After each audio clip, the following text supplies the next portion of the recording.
भीष्म पितामह को शरशय्या पर क्यों लेटना पड़ा।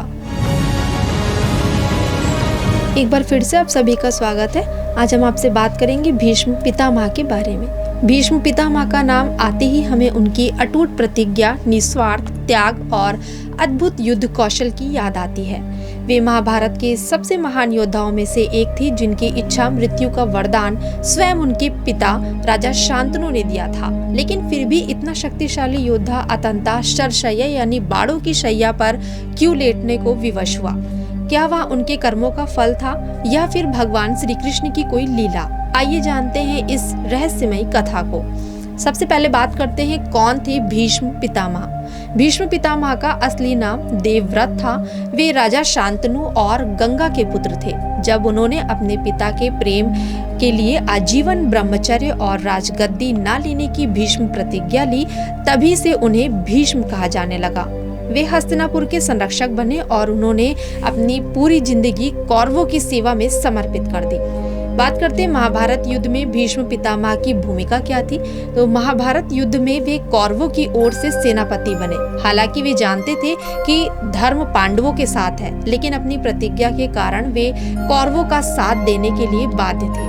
उनकी वीरता का यह आलम था कि जब तक वे सेनापति थे, पांडव सेना को कोई विजय नहीं मिल रही थी। श्री कृष्ण स्वयं जानते थे कि जब तक भीष्म पितामह युद्ध में हैं, तब तक पांडवों की जीत असंभव है।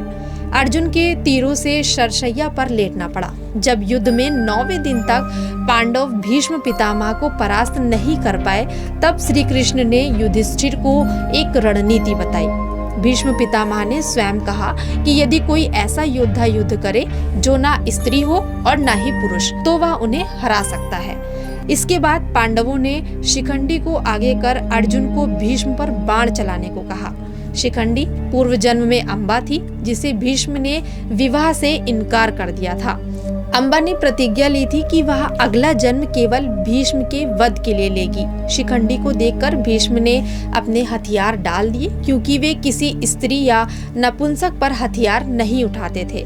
यही वह क्षण था जब अर्जुन ने अपने तीखे बाणों की वर्षा कर दी और भीष्म पितामह शरशय्या पर गिर पड़े। मृत्यु क्यों हुई? भीष्म पितामह को इच्छा मृत्यु का वरदान प्राप्त था।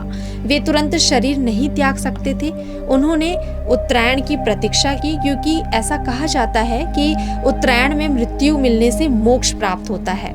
जब सूर्य उत्तरायण में आया, तब भीष्म पितामह ने श्री कृष्ण के दर्शन किए और अपने प्राण त्याग दिए। इस कथा से हमें यह सीख मिलती है कि धर्म और प्रतिज्ञा का पालन कितना भी कठिन हो, उसे निभाना चाहिए। कभी कभी रणनीति युद्ध जीतने के लिए अधिक महत्वपूर्ण होती है। जीवन और मृत्यु हमारे हाथ में नहीं, लेकिन कर्मों का फल अवश्य मिलता है। भीष्म पितामह का त्याग और बलिदान हमें यही सिखाता है कि सच्चा योद्धा केवल हथियारों से नहीं, बल्कि अपने सिद्धांतों और धर्म से महान बनता है।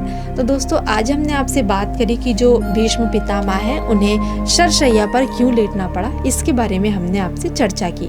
कैसे लगी आपको ये जानकारी? अगर पसंद आई हो तो हमें कमेंट सेक्शन में कमेंट करके ज़रूर बताइएगा। और अपनी नेक्स्ट वीडियो में हम ऐसे ही अद्भुत व ऐतिहासिक कहानियों के साथ आपके सामने फिर से हाजिर होंगे। फिलहाल आज के लिए बस इतना ही। मैं आपसे आज्ञा चाहती हूँ। धन्यवाद।